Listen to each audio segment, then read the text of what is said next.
Welcome to MuggleCast, episode 429. I'm Andrew. I'm Eric.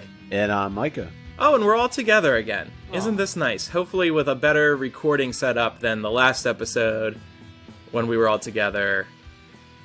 That didn't go so well. No. Recording-wise. Recording quality wasn't in Chicago. Good. I apologize deeply. And hopefully without any persistent cleaning ladies coming in. Yes, we are far away from the hotel room door.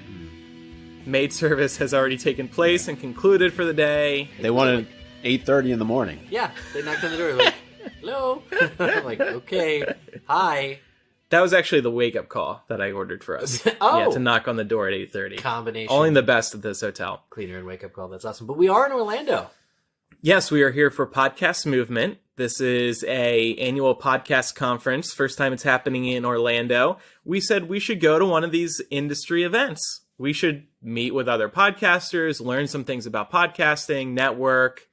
So we did a Patreon event today, and the event actually hasn't even started yet. It starts on Wednesday, so who knows? I made this joke on my other show. By the time this conference is over, maybe it'll be a whole new podcast. We'll have learned so much that we'll have applied all this new information. We did already meet some awesome people even from that first panel, I think. Yeah, we did. We already made a bit of a mistake. We thought the conference was going to be closer to our hotel than it actually is.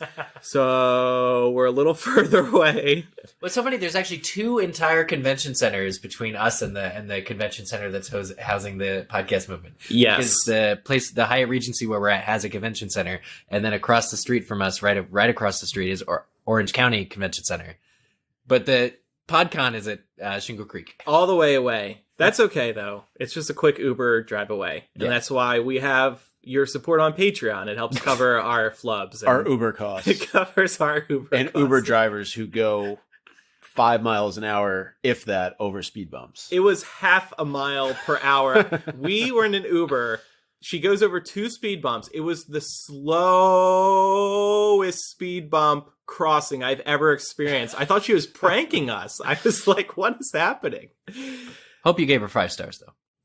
Yes, of course. I'll do that once I open up Well, the you Uber want app the 5 again. stars, too. I do, so that's why I didn't say, hey, speed it up over these speed bumps.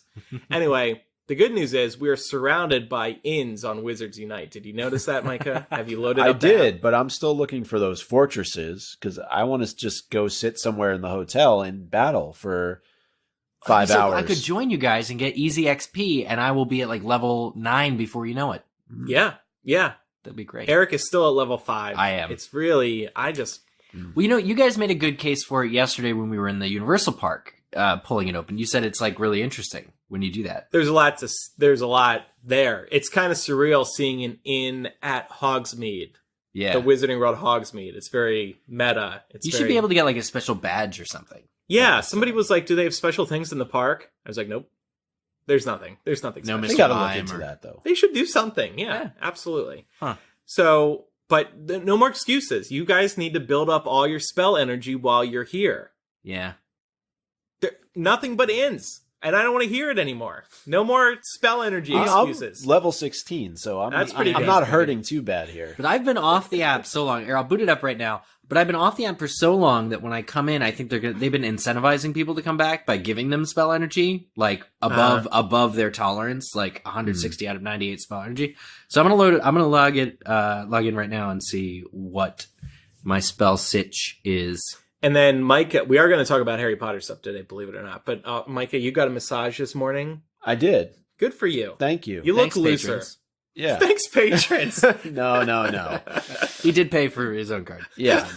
That's a fact. Yeah. So, but as Eric and Andrew know, I've actually been down here. This is day 12 for me in Orlando. I was working beforehand, and just timing worked out so well with Podcast Movement that when we were planning all this, I said, yeah, let's do it.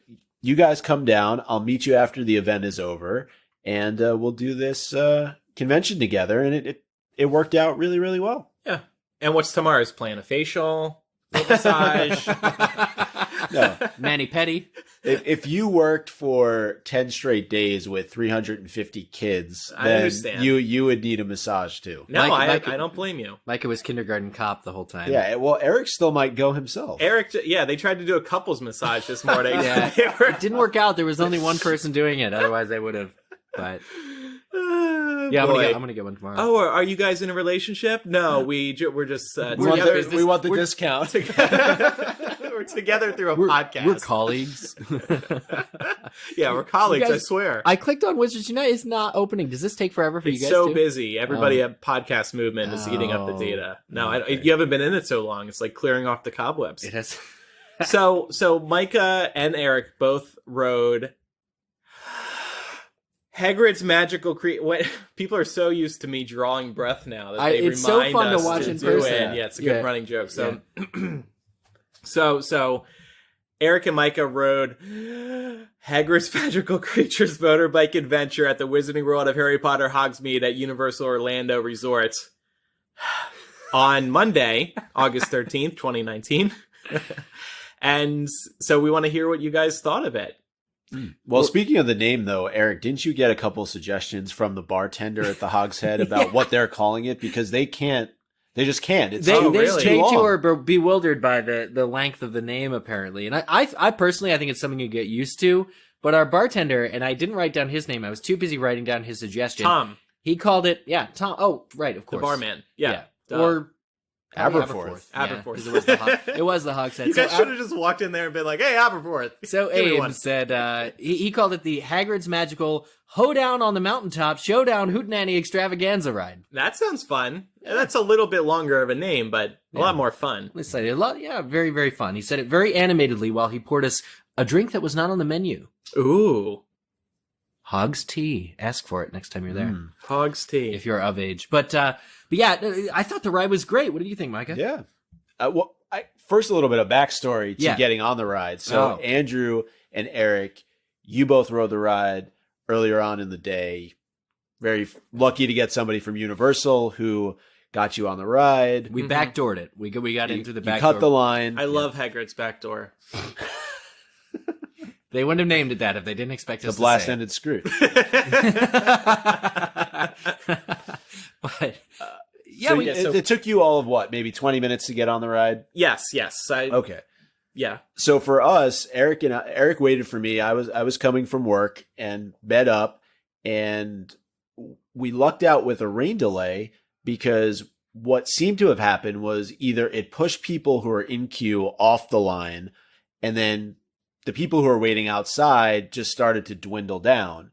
And so by the time they finally opened it up and we walked over, we probably waited in total 45 minutes, 50 minutes to get on the ride. And this was a ride that, because we started our day out in Diagon Alley, it said it could take close to 3.5 hours to get on that ride. yeah, And all day the ride was pretty good. Yeah, all day the ride was reporting 4-hour wait times, 240 minutes or more. Yeah. You know, that whole day, even when we backdoored it, we're like, oh my gosh, we totally got through the line. But when we were stepping on the ride line queue, it still said 240. It went from rain delay to 240. And I don't know if that was just to deter people or whatever, but I guess the message for the listeners is don't believe with the posted times and hope for the best. Yeah. So, because it only took 45 minutes before we knew it. I mean, we breezed right by most of the rooms, the egg room, more like an egg corridor. We just walked. There were no lines snaking. Just through all the tunnels, we waited maybe 45 minutes total, and then we were off the ride going. I was lucky. So glad we could still see people and check things out afterwards. we did miss the pre-show though. That's the other thing. We walked right by. So when we passed the room, so the pre-show where Arthur Weasley and Rubius Hagrid are, I didn't see it. And we were walking through, and we finally got to the workshop, which is where Andrew, you and I entered at the workshop when we backdoored it earlier in the day. So all of a sudden we're at the workshop, and I'm going, wait, where was Arthur Weasley? Like, where is Arthur Weasley? I need to see my Mr. Weasley, because I knew he's not from there to when you ride the ride. So I said, did we miss a chamber or something? And it turns out, like, the first room when you enter the queue is like this stage area where there is the pre-show video. But when Mike and I were going through it, right after the rain delay opened and let us in, it was actually, there was a stage with just Fang was there. Yeah. And Fang was kind of like just chilling by a cage, the cage that the Cornus Pixies are in. And nothing But it was on that same screen where the pre-show usually happens, right? Yeah, it was on the same screen, but it wasn't going on. But you learned later that they have that Fang video, right? To keep people moving along Exactly. Yeah. So this is what's happening, and this is not a knock on Universal, but I think it's a problem and people should know, is that there's apparently a loop version of video where the pre-show doesn't play at all. It's not like we happened to walk by, Mike and I, during the 30 seconds before the video ended, before it started again. Right. But there's literally a version of the video we were told by Universal that, or one of the park attendants that actually just plays Fang so that people don't Keep stop moving. Yeah. so that it doesn't hold up the line. And that's why you only had to wait 45 minutes. If they For had that the- pre-show. Yeah, because- I never told you guys, the pre-show is actually 2 hours. It's a whole movie. You sit down, you get some popcorn. Feature length. I mean, I would watch that so hard. I would watch that. The pre-show video is cool because, as we brought up when I first told everybody about the ride, there is the mention of the fact that it was Sirius's motorbike, which you very appreciated. I very much. I wanted the canon stuff, and this is really great. I mean, the video is phenomenal, but more to the point, it sets the narration of the ride, and there's less of that in the queue. I think there besides the Hagrid's workshop aspect where you can see like the Manticore, the fire crab things. Mm-hmm. There's really not a lot for narration compared to Forbidden Journey or even Gringotts, where like at least halfway through Forbidden Journey, the Hogwarts portraits are telling like, Right, did yeah. you see Hagrid lost a dragon? Well, and you get the same thing that you get with Hagrid and Arthur Weasley with Dumbledore and then with the trio. Right. And that actually held, we'll talk about this in a little bit, but that was actually holding up the line for me in Forbidden Journey because everybody was stopping to listen to Dumbledore, then listen to Harry, Ron, and Hermione. Yeah. But So talking about the ride itself. Yeah. I just want like your impressions from both of you. Like, well, I'll start off by saying I'm not a big roller coaster person, Yeah. and it was amazing. Like so much fun. I would highly recommend it, even if you're not somebody who likes to ride roller coasters. It's just an experience. And I think that's the difference that sets apart a lot of what you experience within Hogsmeade and Diagon Alley in the different rides that they have versus other parts of Islands of Adventure, Universal, even other theme parks, is that you're getting an experience. And Yeah. I think fans of the series will really like the fact that you see a Blast-Ended Scroot, you see Fluffy, you see the Fort Anglia, which I actually missed because I was probably paying attention to something else. But it's just... Too busy hyperventilating on a roller coaster. No, just as you're going up into that, you're like, oh, where are we going? And then we shoot backwards. But, you know, there were moments where I was like, holy shit, am I going to fall out of this motorbike? Motorbike, because you're very exposed on the motorbike. You are. Yeah. And there is a lap bar though. I don't think we mentioned that last time. Even the motorbike has a pretty substantial Yeah. lap bar that does come down. Well, but I mean, what? But you're straddling the. I mean, I'm not suggesting they get rid of it. It's very life saving. Well, of course, there's a lap You bar. need though. it. I mean, the 50 No, it's people still- would have been dead by now on this ride. the Dark Arts highest death count roller coaster. Yeah. No. But I'm saying, like on the motorbike, your arms holding the handles. Can you talk about that Yeah. experience? So we actually both. So I rode it when I rode with Andrew in the morning. I was on the motorbike, and then when Micah and I rode it, I was in the sidecar. I consented to being in the sidecar, and I love the idea that like when you're on the motorbike, you hold the handlebars. It really feels like you're holding real handlebars on a motorcycle. There's like a button or two you can like not press, but like have your hand grip around. I thought it felt very authentic. You can. So the last time when I was here, when it opened, they didn't have the on-ride photo working. It is now working. And we have photos of all of us riding the ride on our Instagram, instagram.com/MuggleCast. And you can see Micah gripping the handlebars hard His for dear muscles life. are taut. It's taut. And it's probably the speed. It's like pulling back your skin. but it's I've really, gotten a few comments about my arms on that photo. You look jacked. I look Micah. jacked, yeah. jacked. You're flexing too. What are you I'm doing? flexing too. I know. What I'm are just you doing. Well, the thing In the is, so that- sidecar, yeah. In the sidecar. I'm flexing in the sidecar. You knew this is where they took the photo. You were purposely Yeah, flexing. I did. Well, I was kind of doing this where I'm like playing with my beard hair, but Oh. like it was. But you weren't. You're flexing. No, because the whiplash of the thing. Well, anyway, Okay. so the ride does like honestly. So if we're talking about intensity, I wanted to revisit intensity because our Yes. talk about it on the previous episode had Micah concerned, had me concerned. I'm like, well, how intense is it? I will say the turns are the most intense part of this. And when you're on the motorbike, Definitely. being able to grip the handlebars, you can actually kind of lean in and help your body turn because you can see the track ahead of you. So Right. it helps kind of to grip and help yourself. But, the turns are definitely the strongest part because you're going so fast, and the turns are so complete. They aren't just little turns; they're you really lean into them. That it's a lot worse. But what I like about the sidecar is I was worried without having the handlebars that I wouldn't have anything to grip onto when you turn. But because you are lower to the track, the centrifugal force means you actually don't turn as much. Yeah. So it's actually, there's a very nice balance to be struck between sidecar and motorbike when it comes to managing the turns. Yeah. And I think it's, even though the sidecar has gotten a bad rap, we've all perpetuated this whole ride the motorbike, tell your... Right. So when I rode with Eric, we also rode with my brother. And, of course, I wasn't going to. Somebody was like, they saw the photo of me riding, and they were like, "Oh my God, Andrew, I can't believe you sat in the sidecar." It's like, well, if I'm going with Eric and my brother, I'm going to let them ride the motorbike, of course. I'm not going to be, after me sitting there being like, "Oh, I love that motorbike or bus." But I would like to retract what I have said about motorbike versus sidecar. So I rode the sidecar this time. I had so much fun. The first thing I said when I got off the ride to the Universal rep was that the ride gets better every time. I mean, it was just so much freaking fun. And the fact that I was in the sidecar had no effects on that whatsoever. If you get every experience, I think sitting up higher does enhance it a little bit, but it does not ruin it in the slightest. So I take back what I said. I guess it's down to your preference. Like, if you want to hold on to handlebars, take the motorbike side. If you're not somebody who would probably hold on to the handlebars, as you can see in my photo, I'm kind of gripping onto the lap bar. Yeah. So that's really the only thing you can hold on to. Yeah. So in Micah and Mai's photo, there's a disembodied hand from somebody else who was riding the motorbike in front of us, but wasn't holding the handlebars. So I don't know what their, how their centrifugal force thing, but they did the thing that you do on roller coasters, which is you hold your arms up the whole time. Right. I'm not that type of person. Are you guys? Do you put your arms up? But there are people who start to finish, not even going over a hill, they'll have their arms up the whole time. Yeah.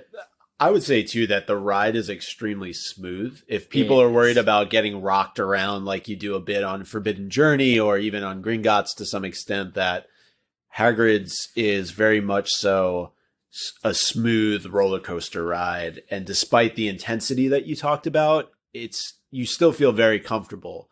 Yeah. But comparing it to Forbidden Journey and Gringotts from an intensity standpoint, at least in my opinion, it's definitely at the top of the list. Because I rode Forbidden Journey again yesterday for the first time in years, and I love that ride. But even though you're getting twisted and turned and put into different positions, it just doesn't have that burst that this roller coaster does. There's so many launch points, those bursts that you're talking about. And that's part of the reason it makes it so fun. As I wrote in my review, you think you can't go any faster in certain points, particularly the straightaways, and then it picks up speed again. And it's just so joyous, as I tweeted the other day. It is a very joyous ride. And and it's number one for me in terms of Forbidden Journey, Escape from Gringotts, Hagrid's Motorbike, Flight of the Hippogriff. Thank you. I was like, Andrew's going to pretend there's only 3 rides again. For me, Hagrid's Magical Creatures Motorbike Adventure, Flight of the Hippogriff, Gringotts, and Forbidden Journey is how it goes. I rode Forbidden Journey yesterday, too. I got sick on Forbidden Journey this time. What do you mean? You threw up? Well, I felt like I was maybe going to. Wow. Had you drank beforehand? I had actually too many butterbeers? We just had our pancake breakfast that we had in the Three Broomsticks, and so I felt a little. But I actually felt the way it's. I thought of this when I was riding it. It's the ride equivalent of patting your head and rubbing your tummy at the same time.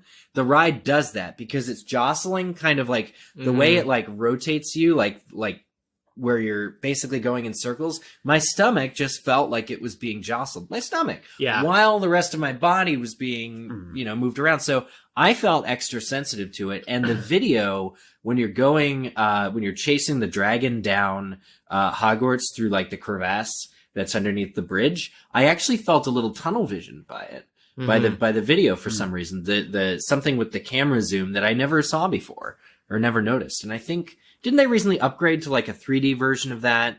And then they took the 3D away, or they made it. They're now calling it a 4D experience. So I think they changed the video enough, and they made it HD. I think they changed the video just enough that now I can't watch it. They did make it, I think, 8K or 4K. Oh, wow. One of those super high res. But yeah, they tried 3D, where you had to put on glasses. Yeah. too many people were throwing up. Like, legitimately, too many people were That's throwing a up. problem. That What's is the a problem. threshold? Where's the I universal don't meeting know. where they're like, Well, okay, yeah, right. once we reach X amount of percentage of people complaining, We're tired of asking Filch to clean the corridors. No, but Forbidden Journey is too intense for me as well. I can't do it. Eric and my brother rode without me because I did not want to feel how I feel after I ride Forbidden Journey every time. Yeah. I have similar rankings, although Hippogriff would be at the bottom for me. Yeah. Hagrid is number 1, Gringotts number 2, Forbidden Journey number 3, and then Hippogriff 4. But I just not a think fan of Hippogriff. you can't go to these parks though and not ride these rides. If you you're going, you have to commit to it. I know there's a great experience just in walking into Hogsmeade or Diagon Alley, taking the train between the parks, which having a butterbeer we did yesterday, having a butterbeer. Yeah, that's all part of the experience. But if you're there and the rides are available and they don't have ridiculous wait times, you have to do it. Like, I speak as somebody who, again, I'm not a roller coaster person. You would have to like pay me $1 million to go on the Hulk or one of those other roller coasters. I would not do it. This ride, though, I think is really something that so fun. You're going to enjoy. And the theming is great. Even on the ride, like somehow Universal married their commitment to theming rides with actually doing a roller coaster. They didn't pull any punches with making Hagrid's Motorbike Adventure a roller coaster. And I love when you're going through the ruins, like the outdoor ruins that's just like under an arch and over a thing. Mm-hmm. Like I find the track to be extremely pleasing. But at the same time, you're getting all those touches of creatures from Harry Potter, and you really, really feel like you're on an excursion in the Forbidden Forest. Yeah. It's funny. I noticed that this time, they actually slow you down when you go by Fluffy. Because the whole ride's very fast, like the whole time. But I actually laughed out loud when the brakes hit for Fluffy. Because you go by these creatures so fast, you really can't take them in, which it's not really a problem. It's not like you have to stare at them for that long. This isn't a zoo tour. But just the fact that they actually did pump the brakes, you could see it for maybe a second longer, was pretty funny. They need the Uber driver. Our Uber driver should have drove it at Well, yeah, I felt like that too. You hour. go very quickly by Fluffy. At least we did, from I what I remember. remember. And as I mentioned earlier, the Fort Anglia, I completely missed that with the Cornish pixies. It's cool. It's when you go up. I don't know if we should spoil, but when you go up, straight up, that's when before you get sucked backwards. And they're dangling on the windshield wipers, which is real cool. Like you've never really seen like the Fort Anglia with the windshield wipers going before in I think a ride yet so far, because it appears on the Hogwarts train when you're riding between parks. It appears. But I think that's the benefit too of being able to ride multiple times, is that not only do you know what to anticipate, but you do pick up things that you may not have seen before. I know Julie, who we were with, who was great yesterday, taking us around Universal, she said the first time she rode, she didn't even see the centaurs, who are in kind of that dark enclosure. Yeah. And then you get hit with the devil's snare. There's a little cool thing that happens to you that we won't spoil. And then the unicorns at the end are pretty visible. But if you're not a coaster person, we get this question a lot. If you're not a coaster person, you should still ride it, because I'm not a coaster person either. Like Micah said, Micah doesn't ride the Hulk. I don't ride the Hulk. Way too intense. This is just right. Like, this is what I would like in every coaster. If every coaster was like this, I'd be the biggest coaster fanatic. I think you just have to go into it with an open mind, because Eric and I were talking in the queue for a while, and I think the best part is you get into it. Like, if you're just like, okay, you know what, I'm going to do this. I might be a little bit scared or a little bit nervous to start, but once I'm into it, especially if you're on the motorbike, I think you were all in. I showed you the button to push, and you're really I'm still not convinced that button does anything. I don't think it does. Hagrid's like, press the button. It doesn't even make a sound. I was pretty disappointed. No, I know. Hagrid calls you. He's like, "You lot, push the booster." Yeah, or whatever. My brother caught it. He did hear it, because there's so much happening. There's a lot. He's talking to you a lot. You're being talked to almost. That's part of the reason I actually find it joyous, because he's like, "Oops, okay, time to move on," stuff like that. I don't know. It's just Reparo. I'll say one more thing, and then we'll move on. We want to talk about Universal's new park that they announced, and what we'll speculate what they could be building there in terms of Harry Potter. But my brother works down here at Disney World, and he rode it with us for the first time.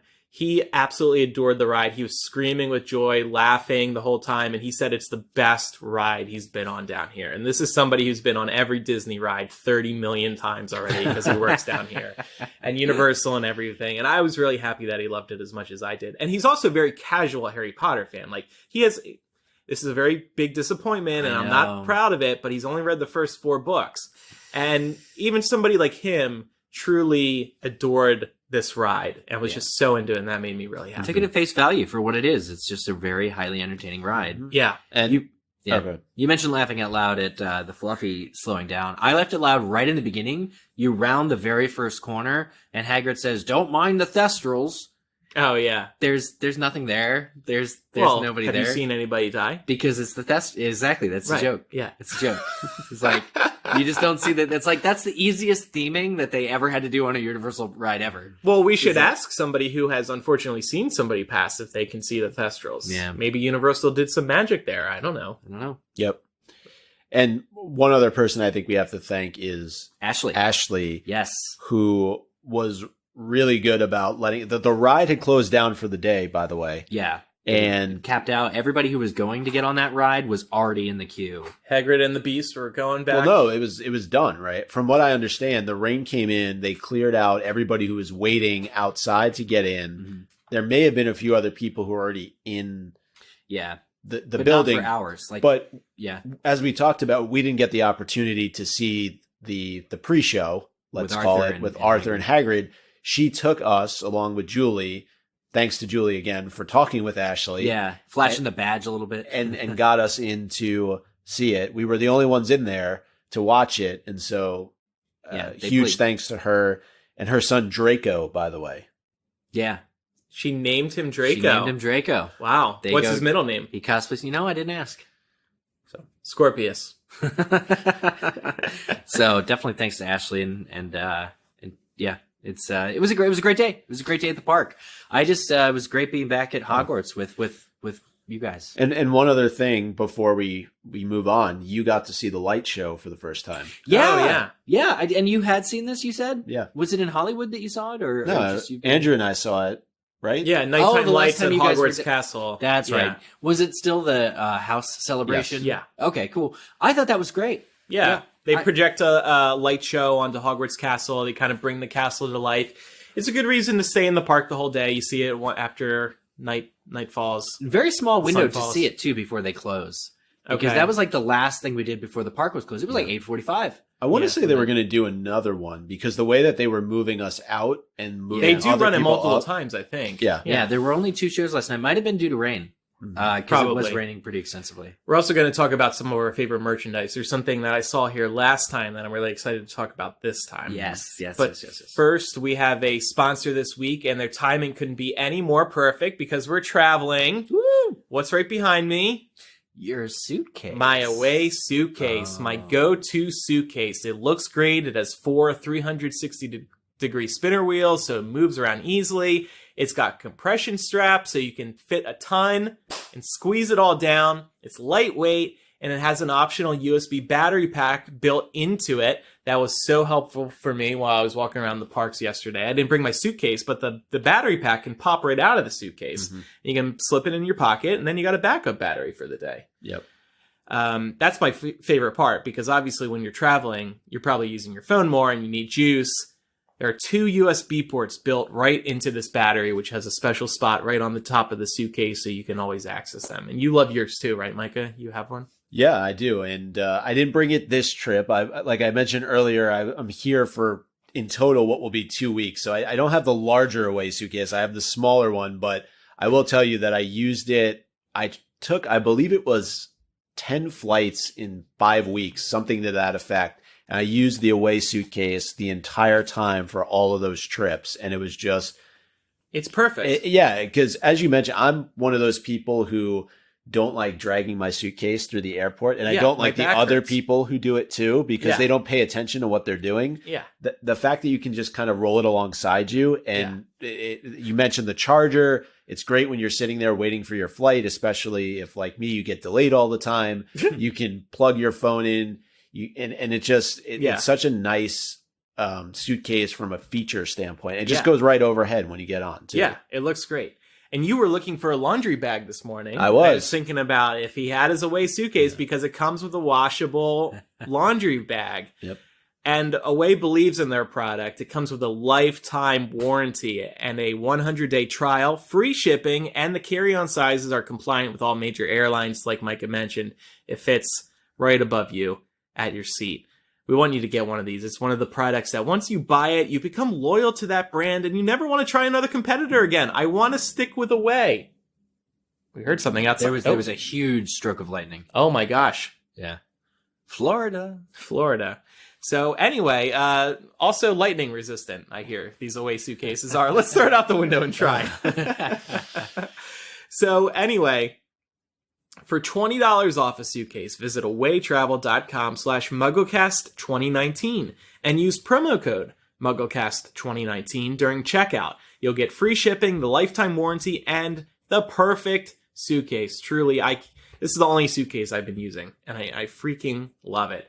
Again, for $20 off a suitcase, visit awaytravel.com/MuggleCast2019 and use promo code MuggleCast2019 during checkout. You'll get the free shipping, the lifetime warranty, and the perfect suitcase. The storm's coming, Harry. That's the reference I was looking to make. So, wanted to also just touch on some of the cool Harry Potter merchandise that Universal Orlando has going on right now. Yeah. What did you see, Eric, that you really liked? So I was thrilled. So I finally saw the Hogwarts alumni shirts you were talking about. Yeah. That you have. I thought that design was great. I love your bag that you had. That's Hagrid's Magical Creatures Motorbike Adventure bag, which they were they were selling that at the cart. It's really a question of where to get it because they now have so much merchandise that certain stores only have certain products. So you kind of got to go in the mall. Mm-hmm. But when I was in the queue for, Micah rode Forbidden Journey. I had gotten sick on it earlier in the day, so I didn't ride it. I can't believe it. It's funny you tapped out too. We waited. We're getting too old for that ride. We're getting too old. Yeah, I think I'm done with that ride. Sorry, maybe, yeah. But no, we were in. I waited in the gift shop for Forbidden Journey and found bottles of Felix Felicis potion. Ooh! In the vial, it's shaped like the one in the movie, so it's like a rounded but very, very like kind of small vial, and apparently it's there is alcohol in it, but it's like what? Yeah, you know what? Like some sweets, like some candy juice, just has like alcohol for like a negligible amount. So apparently you don't need an ID to buy this, but they sell Felix Felicis, and it's like sugar water. It's like a sugary drink in the vial, and it's sealed, and I just thought that was cool as heck. That is pretty cool. I thought you were going to say it's just like an item for display, like something from the Noble collection, but it's right underneath the Noble. So if you're looking for it, it's in the bins underneath the Noble collection between where you get your on-ride photo for Forbidden Journey and the rest of the jewelry. I guess putting alcohol in something like that would be wise, because if it's supposed to make you lucky, alcohol can make people a little more confident, so they might do things they might not usually, Yeah, it might be used as a preservative in this case or something. Yeah. I'm not sure. That Hogwarts alumni stuff I love, because as far as I know, there's not been any official Hogwarts alumni merchandise anywhere. And that's always frustrated me, because as we grow up as adults, we want Harry Potter merchandise that doesn't look kiddish. Hogwarts alumni, that's perfect. It looks like a collegiate shirt. Is that the right way to pronounce that? Yeah. It just looks cool. So I bought one of those long sleeve t-shirts last time I was here, and they have a hoodie, which I almost bought this time. I kind of wish I did now. Yeah. A bag. I just love that stuff. And I noticed this time, that wasn't here last time, they have a set of pins for each house, and that they have it comes with 3. A Hogwarts alumni pin, one other pin I'm forgetting, but then the third one says sorted in all caps, and then your house. And it's got the emblem too. And I kind of love that they're just going for sorted. Like, I've been sorted. I'm done. I already got sorted, Yeah. It was big and bold, like the Hogwarts alumni font. I really liked that. That's something else I wish I bought. I'll look for it in there. Well, I think we were in Globus Mundi, but they had the Hogwarts Railways merchandise. Yes. That was like, it's very like promoting the Hogwarts Express, but like that also feels very adult. Yeah. The color scheme or something about it just seems more pro. I have the Hogwarts Railways jacket. Nice. Yeah. Okay. Yeah. I collect a lot of Are you a conductor? No. Only when he wears the poser. jacket. Yeah, new Halloween costume. There you go. I was looking around for some merchandise, but I remember just thinking that more of the novelty items are definitely in Diagon Alley versus the Hogsmeade area. I think that's true. Hogsmeade doesn't have as many shops, and I think where Zonko's used to be, I didn't go in there to double check, but I think Zonko's is gone because it used to be next to Honeyduke's, but now Honeyduke's is just so big. They actually just expanded Honeyduke's. Well, it's because Diagon Alley opened Weasley's Wizard Wheezes that they got rid of Zonko's. Weirdly, though, I think the Zonko's storefront is still there, but when you go in, now it's just an extension of Honeyduke's. That made sense for traffic because Honeyduke's was so popular. Yeah, and so small. And so small. And Zonko's was always just kind of spatially, it was an afterthought. One thing I will say, when we were on our way out of Islands of Adventure, we stopped in the Trading Post, or the store that has something from everything that's in it. It's the very first gift shop when you're walking into Islands of Adventure. And there's keychains, and I was looking at a key. I was like, oh, you know what? Maybe I'll get a keychain. Name keychains. But number one, they only do Gryffindor. Rightfully so. And none of us are. And they didn't have my name. So that's like 2 strikes right there. Yeah. Well, but think about that. 4 Hogwarts houses. And every name, 300 names or something, that would be so many. They would need a whole store just for that. They should just you can find that online. Yeah, you're probably. Well, and certain keychains do custom engraving. They had a sign that Forbidden Journey for that they do custom engraving. So if you get something that doesn't have your name on it and you want your name on it, you could probably pay extra and get. But I need to go check out Diagon Alley because, as we talked about, there's definitely more novelty items there. Yeah. Did you ride at Gringotts this time or no? No, we didn't have the chance. Okay, yeah. So the big news recently was that Universal also announced a 4th theme park. It's going to be called Epic Worlds.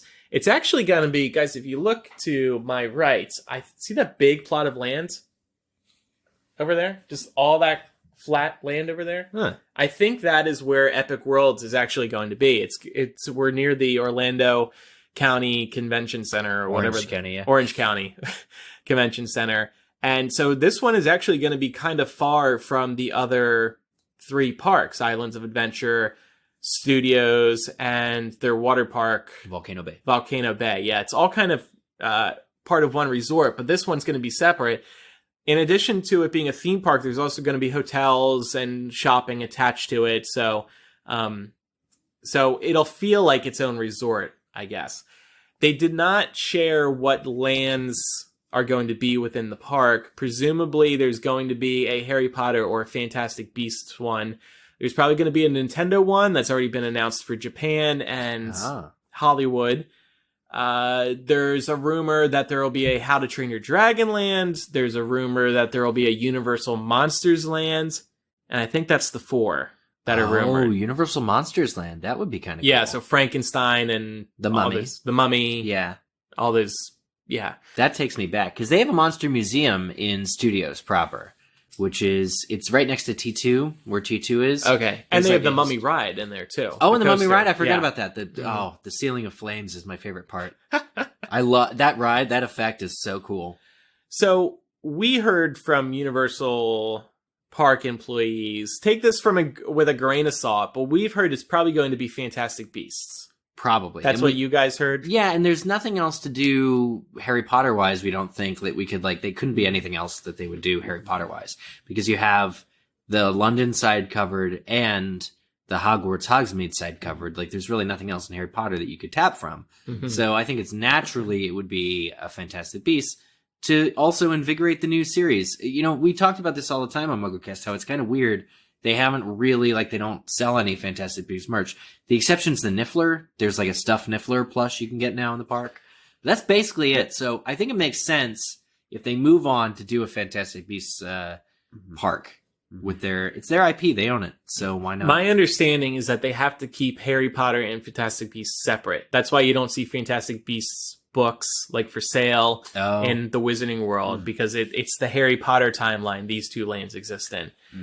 But I'm just thinking, so I'm a little worried about a Fantastic Beasts land because the movie series is not going as great as they were hoping. Right. Now the next movie's coming out in November 2021, it is. Mm-hmm. And I think what would be a universal, pun intended, hit is if it was some sort of ride with Newt. You go into his suitcase. You have to help tame the beasts. Some sort of dark ride where you're on a track. Maybe you're watching Newt take care of the beasts, and the beasts are animatronic, and maybe you dive into water, like the one or two water creatures that we've seen so far. Oh, yeah. Everybody loves Newts. It can't be a ride with Grindelwald. Nobody wants to see Johnny Depp on an attraction. Well, he's in Pirates of the Caribbean. Yeah, that's if true. you've been on that ride That's over true. at Magic Kingdom. Yeah. But what would you guys like to see? You reminded me, though, when I was going through Hagrid's, one of the things that came to mind was that they are trying to, at least in that sense, within the Wizarding World theme park, incorporate Fantastic Beasts, because you see the Niffler, you see Salamander, you see all the dragon eggs, you see the blast-ended Scroot. There's, I think, also a poster up of a Manticore. They definitely made use of the fact that the art department for the Fantastic Beasts films had to create what it looks like to be in a real menagerie of beasts to be able to put it in the queue for Hagrid. I think that felt like it was the same world, absolutely, as like Newt's suitcase. But it's as far as they can go without crossing into Fantastic Beasts, the franchise. Exactly. So that's like the best way that they could play it, which was smart. Isn't it interesting that there's no Hagrid gift shop with the Fantastic Beasts book? You just rode a ride with all the Fantastic Beasts. Why is there no book? Because there's this rule. I think that's very interesting. But I agree with you that they need to stick with Newt and play off of that as much as they can. We've heard rumors also about the French Ministry of Magic being the centerpiece of this. Well, if you look at the concept art, it's very clearly, I'll say one of my people who I spoke to about the ride said it's probably going to be French. French Ministry. If you look at the concept art, it looks like the French exteriors and whatnot. I just wonder why, because that's only one of the 5 movies. Exactly. The next movie is supposed to be down in Brazil. There's going to be equally interesting stuff. Yeah. And I would have liked if they kept it all New York in 1920s, Roaring 20s throwback, because, like, instead of Butterbeer, you could have Giggle Water. And you could argue, first film, probably most people saw that movie. Yeah. And I think since it started in New York, it makes sense for any themed land to be based there instead of this one-off. Yeah, I agree with you. But maybe on the other hand, they're like, tourists might be more interested in flying over to Orlando to see Paris than flying over to Orlando to see New York. Plus, Universal already has some New Yorky streets. That's kind of overdone in theme parks, isn't it? Come to think of it. New York or New LA, York. Yeah. That's a good point. That's a really good point. Yeah. So I flew from Europe to Orlando just to see another European street. Yay! Yeah, but for Americans, it's a big deal, obviously. Yeah, for sure. Well, I think that if they are doing another Harry Potter park entirely, the big emphasis for me should be on rides. I don't care about attractions. Things that you call attractions that are really just see the frog choir perform every 15 minutes. Okay, great. I want rides. I want thrill rides, baby. I want actual, well thought out new types of rides. Even just a spinning, twirling teacups that's Harry Potter themed. I want it. These parks, there's 5 rides now between the 2 parks if you include the Hogwarts Express. I want more of that. That's honest. I will say it is very good that they have 5 now. You look at Star Wars, it's opening up. There's one in that land. With a second one coming, eventually. Yes, but even then, 2? 2 rides? And Galaxy's Edge is big. Because when Hogsmeade opened up, there were 3 rides, and that was if you counted Hippogriff, which nobody ever does. Except you. Except for me. So, 3 rides, and then Diagon Alley really only added 1. And then the Hogwarts Express. It was the Gringotts and Hogwarts Express. Right. So now I tend to like the Celestina Warbeck concert. I think that's a great attraction. Well, that's because you got pulled up on stage. I got to wear the feather boa, and it was pretty cool. But yeah, I just think the theme parks are so heavy on shops. And in this case, especially with Avatar 2, restaurants, the dining experience, because Harry Potter really raised the bar, they should still remember that as theme parks, rides are key. Rides are tantamount. And they're going to learn that from Star Wars. Everybody's going to be reminded because Disneyland Star Wars has not been going well. You said it's underperforming. It's underperforming. We'll see how the Orlando one does, but it's underperforming because it's so expensive to get in there. Everybody was anticipating high crowds, and there's nothing to do. There's one ride, which is just fine. It feels like an arcade game. You're in the Millennium Falcon. It's cool. It's cool. You get to shoot stuff. You get to steer. But it's not enough. It's not like, wow, this is supposed to blow my mind. Hagrid's Magical Creatures Motorbike Adventure blows your mind. So Universal did not announce a opening date for Epic Worlds. Considering we're looking out at it right now, and it's just a flat plot of land. We're probably 5 years away, 4 years away. Universal has been moving fast. By that time, there'll be at least 2 more Fantastic Beasts movies out. In 5 years? 4 out of 5? But that's the thing, though. You can't have them open a new park without having something related to Harry Potter, just given the success that it's given Islands of Adventure and the original Universal Studios. It's the only reason another park is happening because of Harry Potter. I mean, Harry Potter changed the game down here for all theme parks, but you said to our Universal rep, there's double the amount of hotels that were here like 5 years ago. That's Universal hotels. Yeah, even since I was last in Orlando, they added 4 more hotels. 4!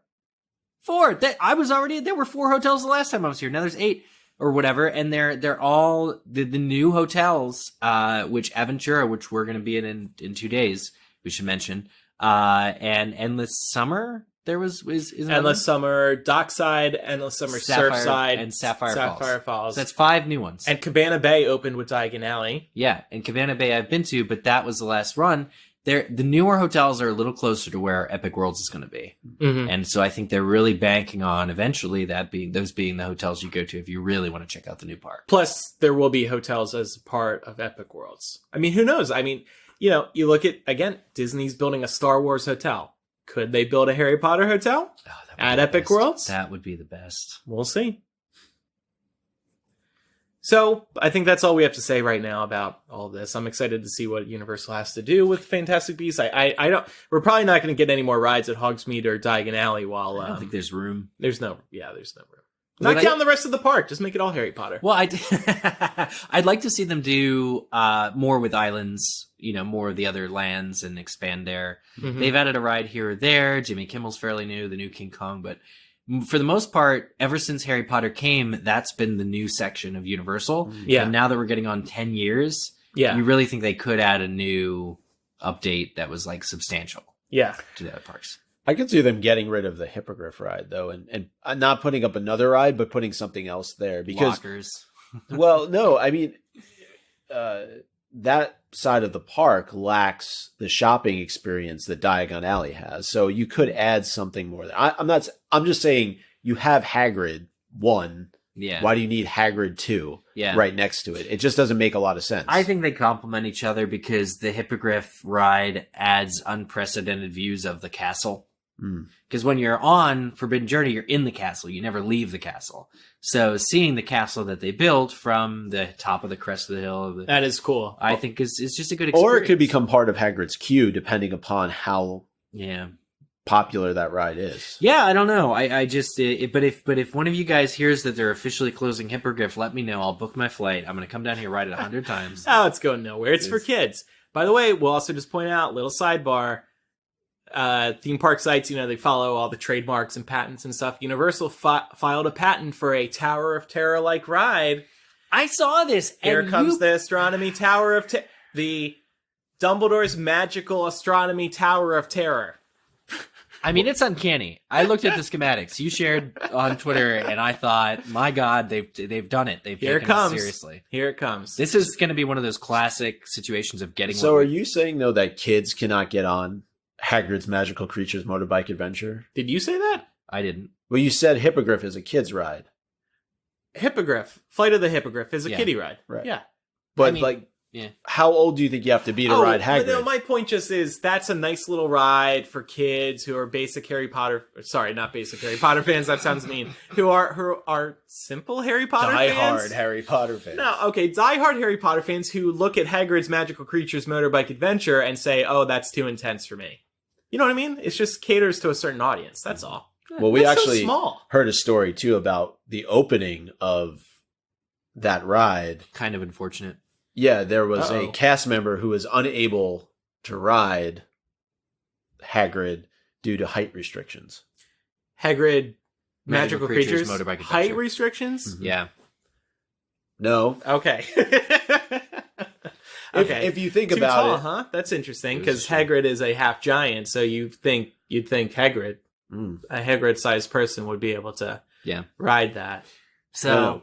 Well, Warwick Davis was unable to ride. Oh, I thought you were saying too tall. Yeah. Oh, well, that's unfortunate. It really was. They didn't. The rides are not going to be in the end inclusive. Take that for everybody. into consideration. Yeah. Well, I mean, with all due respect to Warwick Davis, he is a little person, and that's quite common to not be able to ride. Yeah. Yeah. I think it's just unfortunate, but it's there's going to be those issues for safety. Yeah. Yeah, exactly. So one announcement that we did want to make is that Eric and I will be at LeakyCon 2019 in Boston. We know Dallas just happened this past weekend. Looked like a lot of fun from what we saw on social media.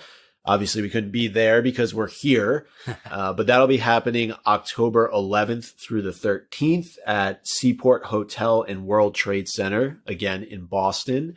And we know Dan Fogler, yes, who plays Jacob, has been confirmed, along with our friend Chris Rankin. And more announcements definitely coming along the way. I think they were sort of strategically pacing their announcements for cast. But yeah, Mike and I will be there at Leaky Boston. It's their 10th year anniversary. It's celebrating 10 years of LeakyCons. And where it all started for them. As well. And we as MuggleCast have been to LeakyCons.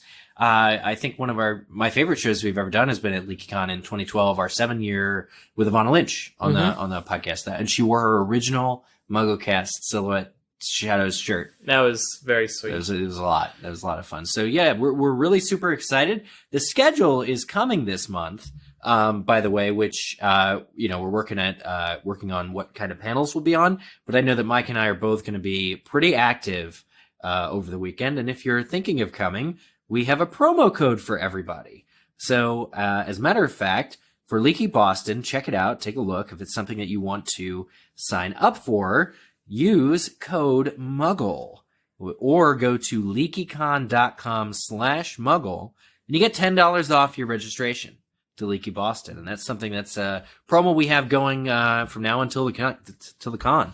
So definitely check it out. And Mike and I look forward to seeing you there. Yeah, and it's the fall. It's close to Halloween, so it's going to be a lot of fun up in the Northeast in Boston. It always is that around that time of year. So I'm looking forward to it. It should be a great time. Yeah, I'm hoping to check out Salem while I'm there. Salem in October. And be sure to use that promo code / that URL. So yeah, LeakyCon.com/MUGGLE. They know we sent you. All right. Well, I think we'll wrap it up there. What are we doing tonight? Getting dinner. We're going to have a big MuggleCast meeting. Discuss Business the future meeting of the show. Business meeting. With everything we learned from that one panel we went to. So, yes, let's not forget Patreon before we close the show. Yes. Thank you to everybody who supports us on Patreon. We would love, what did they say? Use active phrasing. So join us. Join us on Patreon. Patreon.com/MuggleCast. And evidently, you have to hear it 7 times before it happens. Yes. So join us on Patreon. Join us on Patreon. I don't think that's what they meant exactly. Oh, but, okay. Yeah. Well, we'll keep trying. It's a blast. We are constantly thinking and rethinking about our benefits. The deadline closed for tote bags for this year. It was Harry's birthday, July 31st, but join us now and you'll be wrapped into next year's physical gift. Yes. When we come and up. Your support goes to helping us run this show, grow the show. We're down here at Podcast Movement thanks to you. Yes. That your support brought us here. And because of that, we're going to be able to learn more about podcasting. We're going to be able to network with people who are going to help us. It just all helps us because we get to grow the show. So we're really excited. Like we said, Wednesday and Thursday here in Orlando are the big days of Podcast Movement. So we'll be going to lots of panels and learning things. And it's thanks to you. And thanks to Micah thanks to you guys that Micah got a massage today. So no. And we are doing a meetup. Yes. On Thursday evening. Thursday, 8:15 at 7 p.m. The roof of Universal's Aventura Hotel. Beautiful rooftop bar, best kept secret on the Universal Resort, in my opinion. It's a hidden gem. Bar 17, I think it's called, because it's the 17th floor. Oh. It's going to be a great space. They don't take reservations. I said that's good, so we'll just show up, and you don't get to be pissed at us that we didn't make a reservation. Right. So if you're in the area, let us know. Please email us first, MuggleCast@gmail.com, so we can get a good head count. Mm-hmm. But there are a ton of other benefits for those who can't be here in Orlando. We just did a Google Hangout with patrons prior to this. Yeah, we were on camera having a good time. Maybe having a drink or two. Mm-hmm. Yep. Thanks, patrons. Everything is thank you, patrons.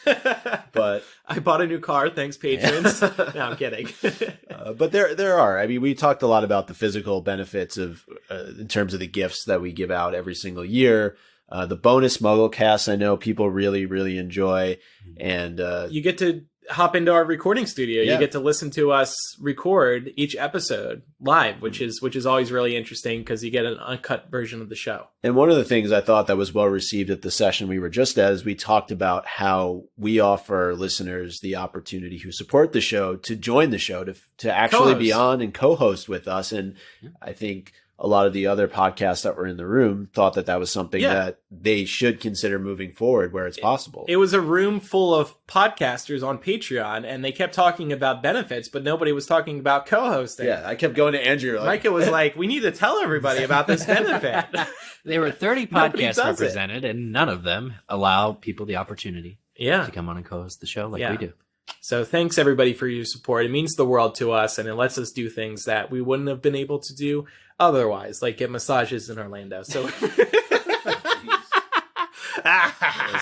never gonna end. I'm just kidding. All right, well, please do also follow us on social media, MuggleCast on Twitter, Instagram, and Facebook. Now's a great time to be following us on Instagram because we're posting like crazy to our story. Our stories. Yeah, lots going on there.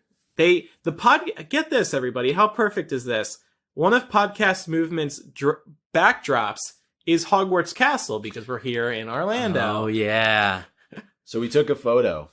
In front of it. It was several photos. The first panel we go to, we see Hogwarts on the Podcast Movement backdrop. And it's huge. It's like 15 feet tall. And colored very well. I think the next light show should take its moves from this banner. Yeah. We were like, wow, this is perfect. Pastel. So it worked out great.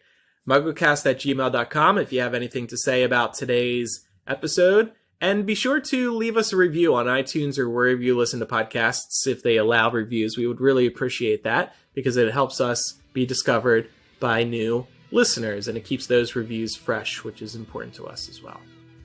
All right. Thanks, everybody, for listening. I'm Andrew. I'm Eric. And I'm Micah. Goodbye. Bye.